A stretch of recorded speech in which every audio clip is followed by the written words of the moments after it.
अस्सलाम वालेकुम एवरीवन। इस वीडियो में आज हम देखेंगे कि अगर हम HTML को यूज़ करके एक एप्लीकेशन फॉर्म जनरेट करना चाहें तो उसके लिए हम कौन से टैग्स यूज़ करते हैं। फर्दर हम स्पेसिंग और अलाइनमेंट के बारे में भी देखेंगे कि हम उसको किस तरह अलाइन कर सकते हैं और हम स्पेसिंग वगैरह जो है वो उसकी किस तरह एडजस्ट कर सकते हैं। तो सबसे पहले हम स्टार्ट करेंगे एडिट्रा में हमारे पास जो है वो एक स्टैंडर्ड डॉक्यूमेंट मैंने ओपन किया हुआ है अपने पास। यहाँ पे जो मैंने बेसिक कमांड्स हैं वो यूज़ की हैं, doctype, HTML, head and body. उसके अलावा हमारे पास अब ये हम इस टैग्स के बाद जो हम नेक्स्ट टैग यूज़ करेंगे वो हमारे पास होगा फॉर्म का टैग।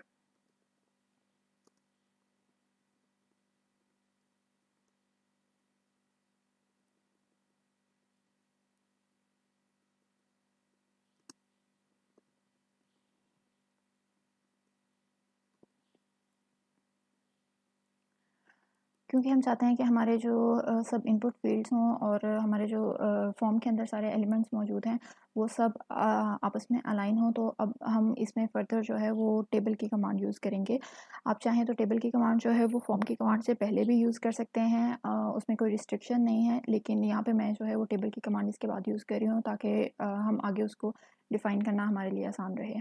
सो टेबल में जो है वो इसका जो टेबल का बॉर्डर है वो भी फॉर द टाइम बीइंग हम उसको 1 रखेंगे। लेकिन जब हमारे पास हम सारी अलाइनमेंट वगैरह कंप्लीट कर लेंगे तो फिर हम इस बॉर्डर को जो है वो 0 कर देंगे।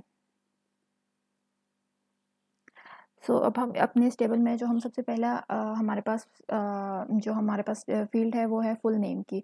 अब हमने जब भी कोई न्यू जो है वो रो डिफ़ाइन करनी है तो उसके लिए हमारे पास जो टैग होता है वो है हमारे पास टीआर का।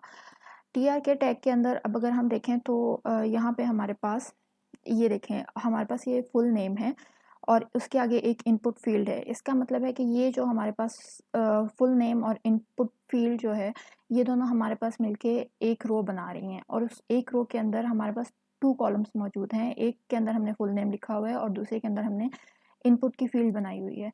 सो यहाँ पे हमारे पास हमने एक रो डिफ़ाइन कर दी, ये जो फर्स्ट वाली रो है, लेकिन अब इसके अंदर हम जब टेबल डाटा हम यहाँ पे डिफ़ाइन करेंगे तो वहाँ पे अब हमारे पास सबसे पहले हम डिफ़ाइन करेंगे फुल नेम। और क्योंकि हम फॉर्म के अंदर ये सब कुछ डिफ़ाइन कर रहे हैं तो फॉर्म के अंदर जब भी हम कोई भी जो है वो इनपुट फ़ील्ड के साथ हम कुछ भी मेंशन करना चाह रहे होते हैं कि ये इनपुट फ़ील्ड किस चीज़ के लिए है, तो हम लेबल की कमांड यूज़ करते हैं। तो अब हम लेबल की कमांड यूज़ करेंगे और हमने यहाँ पे फुल नेम मेंशन किया, ठीक है। फिर उसके बाद इसी रो के अंदर हम दोबारा टीडी की का टैग यूज़ करेंगे और टीडी का टैग जब हम यूज़ करेंगे तो अब जो हम नेक्स्ट यहाँ पे देंगे टैग वो इनपुट होगा। तो इनपुट का जब हमने यहाँ पे टैग दिया, अच्छा अब इस इनपुट के टैग के अंदर हमने इसकी टाइप भी डिफ़ाइन करनी है, ठीक है। टाइप जो है वो अब क्योंकि हमारे पास फुल नेम हमारे पास एक टेक्स्ट है, ठीक है। ऑब्वियसली जिसका भी नेम होगा, जैसे मेरा नेम निमिषा मरियम है तो ये टेक्स्ट में आता है। तो हमारे पास जो फुल नेम उसकी जो इनपुट टाइप है वो हम टेक्स्ट लिखेंगे और उसके बाद हम इसको एक नेम असाइन करते होते हैं। ये नेम हम इसलिए असाइन करते हैं कि जब हमारे पास कोई भी जो कैंडिडेट है, फॉर एग्ज़ाम्पल XYZ एक हमारे पास कैंडिडेट है और उसने अपना फॉर्म जो है वो लिखा है, तो उस फॉर्म की बाद वो जब सबमिट उसको क्लिक करेंगे, तो जब हमारे पास वो फॉर्म की फ़ीडबैक हमें रिसीव होगी तो हमें ये पता होगा कि हमने फुल नेम को ये नेम असाइन किया था।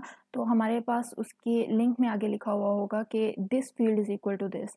तो हमारे पास हर उसको एक सेपरेट जो है वो नेम देना ज़रूरी है, तो इसके लिए अब हम एफ नेम यूज़ करेंगे। आप इसके में कुछ भी और नेम यूज़ कर सकते हैं, यहाँ पे आप फुल नेम भी लिख सकते हैं, आप चाहें तो सिर्फ नेम भी लिख सकते हैं। तो इसमें आप जो है वो कोई भी इसके लिए आप वो पैरामीटर यूज़ कर सकते हैं। मैं यहाँ पे इसके लिए फुल नेम यूज़ कर रही हूँ। तो अब हम इस फाइल को सेव करते हैं और देखते हैं कि हमारे पास आउटपुट में क्या आ रहा है। तो ये इसके ये रिस्पेक्टिव HTML फाइल है। इसको जब मैं रिफ्रेश करती हूँ तो अब आप देख सकते हैं कि यहाँ पे मेरे पास फुल नेम आ रहा है और उसके आगे एक इनपुट फाइल है। क्योंकि अभी हमने टेबल का बॉर्डर जो है वो 1 रखा हुआ है तो मेरे पास यहाँ पे उसकी आउटपुट अभी शो हो रही है, लेकिन जब हम एट द एंड सारी अलाइनमेंट वगैरह कर लेंगे तो उसके बाद हम देखेंगे कि हम इसको भी रिमूव कर देंगे। तो फिर हमारे पास हम इसको देखेंगे कि हमारे पास एक नीट आउटपुट जो है वो शो हो रही होगी, ठीक है। अब हमने फुल नेम डिफ़ाइन कर दिया। अब हमारे पास जो नेक्स्ट फ़ील्ड है वो है ईमेल की, हमने ईमेल उन्हें डिफ़ाइन करना है। सो अब क्योंकि अब आप देखें कि यहाँ पे हमारे पास फुल नेम तो यहाँ पे शो हो रहा था, ठीक है। अब उसके बाद हम आगे ईमेल में जा रहे हैं, तो अब हम ये फर्स्ट रो थी, ठीक है, अगर आप देख सकें तो ये फुल नेम और उसके आगे इनपुट फील्ड जो है ये फर्स्ट रो थी। तो अब हमारे पास जब हम ईमेल डिफाइन कर रहे हैं तो हम नेक्स्ट रो में जा रहे हैं, तो उसके लिए हम दोबारा से टीआर का टैग यहाँ पे डिफाइन करेंगे। सो हमने दोबारा यहाँ पे टीआर का टैग डिफाइन किया लाइक दिस, ठीक है। और अब इसके अंदर हमने जिस तरह हमने पहले फुल नेम के लिए टीडी डिफाइन किया था और फिर हमने लेबल डिफाइन किया था, तो अब यहाँ पे भी हम जो है वो टीडी और फिर लेबल। अब इसका लेबल हमारे पास क्या है, यहाँ पे हम देख सकते हैं कि हमने इसको यहाँ पे क्या लेबल दिया हुआ है, ईमेल का, ठीक है। तो हम यहाँ पे इसको भी ईमेल का लेबल देंगे यहाँ पे, ठीक है। अब अगर हम सिर्फ इतने उसको सेव करके अपनी जो हमारा HTML की आउटपुट है उसको हम जब रिफ्रेश करें तो हम देख सकते हैं कि ये यहाँ पे फुल नेम था, उसके आगे इनपुट फाइल, और अब यहाँ पे उसके बिल्कुल नीचे वेल अलाइन जो है वो हमारे पास ईमेल शो हो रही है। अब हमने ईमेल के आगे जो है वो इनपुट फाइल इनपुट की जो है वो एक फील्ड डिफाइन करनी है, तो उसके लिए अब हम नेक्स्ट हमारा जो टैग है टीडी का टैग हम दोबारा यूज़ करेंगे, ठीक है, और उसके अंदर इनपुट। अच्छा, अब हमने इस इनपुट के लिए जैसे हमने पहले इनपुट की टाइप जो है वो हमने डिफाइन की कि वो हमारे पास टेक्स्ट है, तो HTML का हमारे पास ये हमें ये एडवांटेज है कि HTML के अंदर ईमेल के लिए सेपरेटली टाइप जो है वो मौजूद है। आप चाहें तो इसको टेक्स्ट भी लिख सकते हैं, लेकिन ईमेल जब आप लिखेंगे तो उसका क्या फ़ायदा होगा कि फॉर एग्जांपल अगर कोई भी कैंडिडेट जो है वो जब फॉर्म सबमिट करवाता है तो वहाँ पे @gmail.com, तो जब तक जो अगर आप यहाँ पे टाइप जो है वो ईमेल डिफाइन करते हैं, तो जब फॉर्म के पास @gmail.com आएगा तो तब फॉर्म को पता होगा कि जी यही वैलिड इनपुट है, ठीक है। तो हम यहाँ पे अगर टाइप जो है वो ईमेल डिफाइन करते हैं, सही है, और इसके बाद हमने इसको भी नेम असाइन करना है इस फील्ड को। इस नेम का क्या एडवांटेज होता है ये हम एट द एंड एक दफ़ा देखेंगे कि इसका हमारे पास क्या फ़ायदा हो सकता है इस नेम का, ठीक है। तो इसमें आप इसको कोई भी नेम दे दें, फॉर एग्जांपल यूज़र ईमेल का मैं इसे नेम दे देती हूँ, ठीक है।